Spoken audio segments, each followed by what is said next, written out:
Programa Pléyades con Óscar Sirera.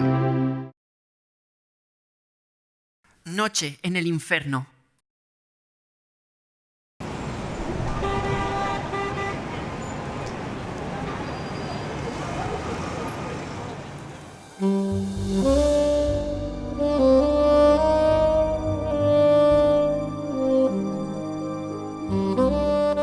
Serían las 12 de la noche cuando aquella bailarina larguirucha se subió al escenario. Hubo pocos aplausos cuando lo hizo. La música comenzó a salir por los altavoces de manera casi estridente, y al ritmo de Tina Turner, la bailarina comenzó a moverse. Los músculos tienen memoria, así que el movimiento prácticamente salía solo. Lo había ensayado ese baile concretamente como unas 50 veces unos días antes. Así que dejó que su cuerpo medio desnudo comenzase a bailar, mientras su cabeza se iba a dar largos paseos.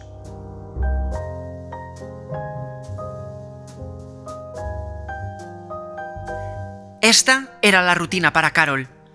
Solo 2 días a la semana y ganaba más dinero que cualquier funcionario. No es que moviese a las masas como si fueran los Rolling Stones, pero lo que hacía lo hacía bien y sin fallos. Prácticamente era lo único que le pedían para trabajar en aquel club oscuro y perdido.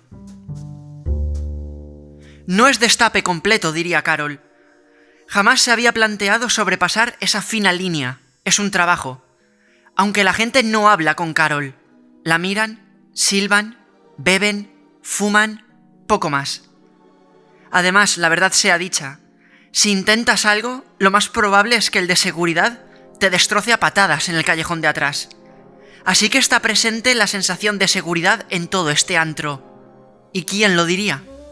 Porque el Club Inferno no destacaba por ser bonito o incluso agradable. La iluminación de este sitio solía ser escasa, las luces eran rojas y azules, y había como una nube de humo originada por el tabaco que estaba siempre en el aire, como si fuera una cúpula.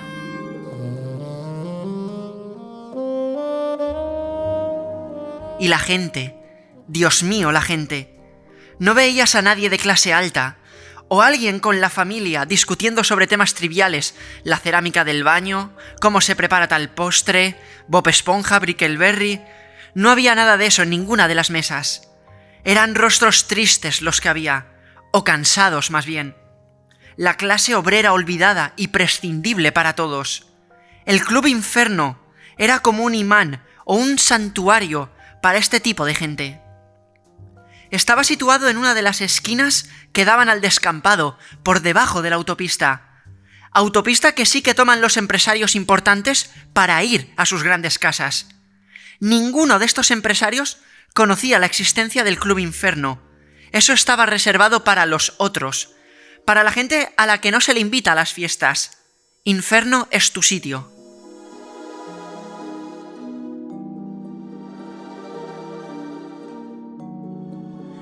De los pocos sitios donde aún se te permite fumar dentro y no hay televisión. El Club Inferno era como un unicornio en un mundo sin fantasía. Y ya había recibido varios toques del ayuntamiento queriendo demolerlo hasta los cimientos y montar una especie de parking. De modo que el club estaba en la recta final de su vida, el final de la cuenta atrás, como cantaba Sinatra, y todos lo sabían. Cada noche en el club podría llegar a ser la última. Sin embargo, no veías ganas de celebrar ningún tipo de fiesta, simplemente estar suspendido en el espacio.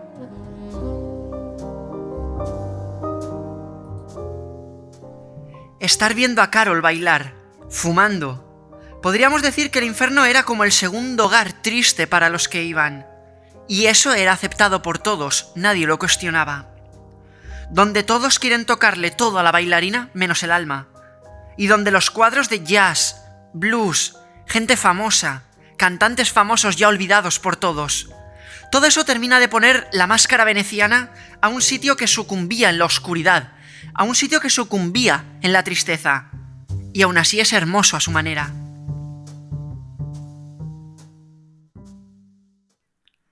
El dueño de este antro, Gaspar, o mejor dicho, Don Gaspar, había ido pasando de generación en generación, El mismísimo dueño estaba tras la barra, sirviendo copas baratas, pero cual halcón fijándose en todo el mundo que entraba. Inferno lo había heredado de su padre, que a su vez lo construyó su abuelo, y ya entonces, a mediados de los años 50, tenía fama de ser un sitio oscuro y no muy agradable. La gente iba y venía, pero lo que era el ambiente del club no cambiaba con los años. Como si el propio Club Inferno pusiera resistencia a cambiar lo que era, a cambiar su propia naturaleza. Las mesas circulares de madera, los servicios iluminados con una bombilla con los cables pelados, el frío constante que no se va.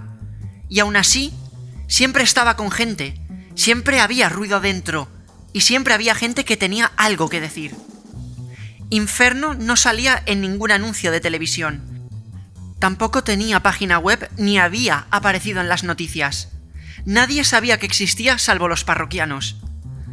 Y es en este preciso momento de la historia cuando entro yo en escena. Una de las cosas que a mí personalmente más me gustó, cuando fui, fue el letrero de la entrada. Os lo explico.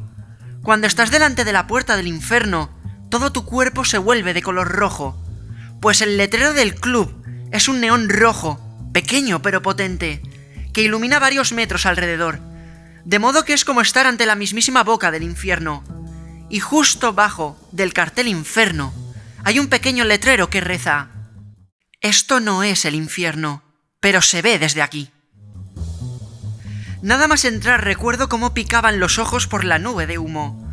No es que costase ver, pero notabas el picor constante. Recuerdo pensar también que hacía más frío dentro que fuera. Avancé hacia la barra y la madera crujía bajo mis pies. Y allí estaba don Gaspar, que me miró de arriba abajo como si buscara en mí algún indicio de si iba a causar o no problemas, o si solo venía a beber y estar tranquilo.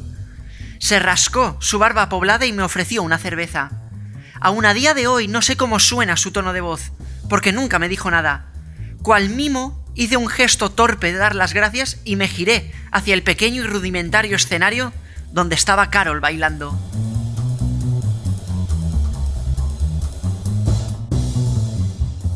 Con el frío que se nota iba medio desnuda, pensé, pero no se lo expuse a nadie. Simplemente me quedé allí, mirándola, casi hipnotizado por su gran belleza. Y creerme, por favor, una mujer hermosa bailando en el infierno era como si dos trenes chocaran, porque aquello no pegaba con nada, y aún así ahí estaba ella. Me gustaría decir que entre ella y yo hubo algún tipo de contacto visual, y que fue como si el tiempo se detuviera, pero no. Jamás miró en mi dirección. Tenía los ojos pegados al suelo mientras bailaba. Su cuerpo seguía el ritmo, pero estaba claro que en su cabeza estaba surfeando olas en algún sitio bien lejano de aquí.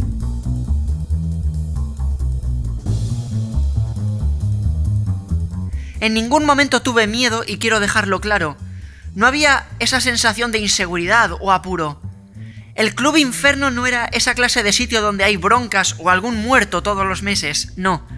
La sensación era más bien como de estar en un barco esperando el iceberg, y que todo iba a acabar en algún silencio sepulcral. Y todo eso era asumido por todos, nadie lo cuestionaba.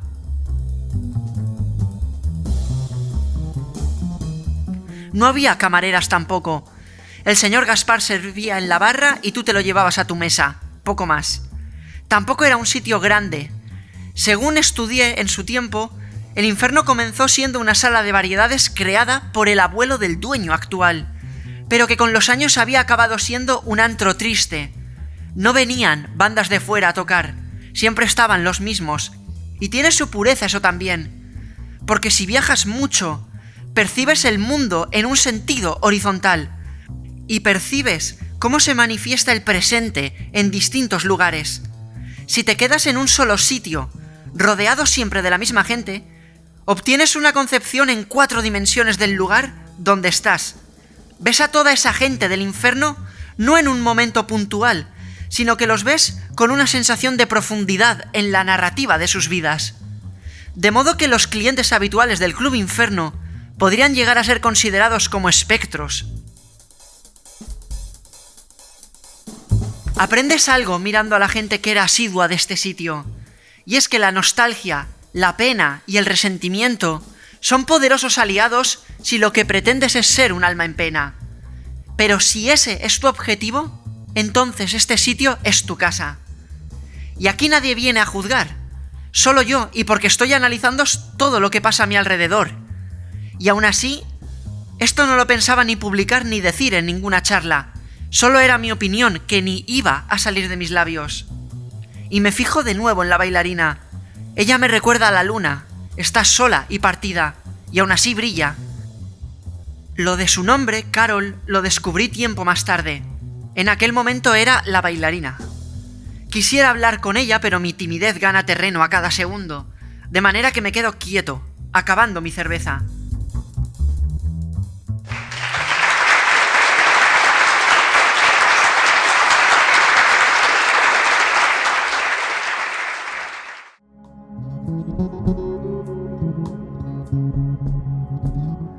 Al acabar la famosa canción de Tina Turner, se producen como 6 segundos de silencio, que para los que habíamos allí pareció toda una vida. Y comienza a sonar de fondo Chet Baker. En ese cambio de canción, Carol baja del escenario y entra en el cuarto de atrás, donde se cambia y se viste, pensé yo. Y también pensé en cómo había acabado yo ahí dentro, en aquel sitio, porque ya llevaba horas vagando por las calles, ni sabía lo que buscaba ni sabía lo que quería. Simplemente andaba, horas y horas, y cuando ya me hartaba de oírme pensar, me detuve. Y para mi sorpresa, al detenerme, pude ver todo mi cuerpo iluminado de color rojo, y ahí estaba yo, en el infierno, como dándome la bienvenida, otra alma errante que necesita su sitio y una buena copa.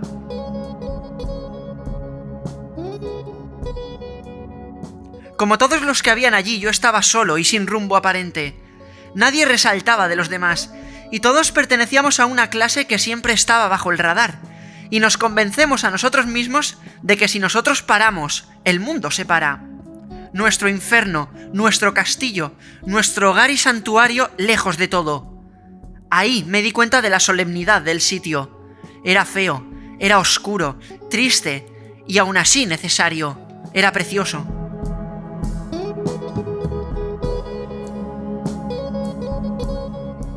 Me tomé como 10 segundos para dejar que el ambiente me abrumara por última vez antes de salir por aquella puerta y volver al mundo real, entre comillas. Solo 10 segundos, que acabaron siendo como 30, porque no quería irme. Pero salí por aquella puerta. Aún a día de hoy no sé el porqué. Fuera llovía, no muy fuerte, pero lo suficiente para calarte bien como un tonto cuando has doblado la esquina, rumbo hacia tu casa. Y ahí estaba yo, bajo 1000 cosas, bajo la lluvia fría, bajo aquel neón rojo potente del Club Inferno que emitía un zumbido ensordecedor, bajo un cielo donde no se ven las estrellas y bajo mis propios pensamientos que volvían a mí a una velocidad tremenda. Salgo del infierno para volver al infierno. Y con esta idea en mi cabeza emprendí de nuevo la marcha, rumbo hacia ninguna parte. Nadie más salió detrás mía a la calle, como si nadie más quisiera abandonar aquel club. Pensaba también en que había sido la persona más joven en estar allí. Todos allí dentro me doblaban la edad. Y quizás por eso ahora mismo estaba fuera y no dentro. Aún quedaba fuerza en mí, aún quedaba vida hirviendo.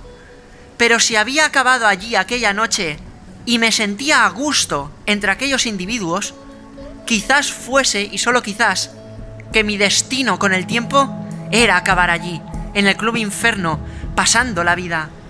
Y no sé si sería un problema.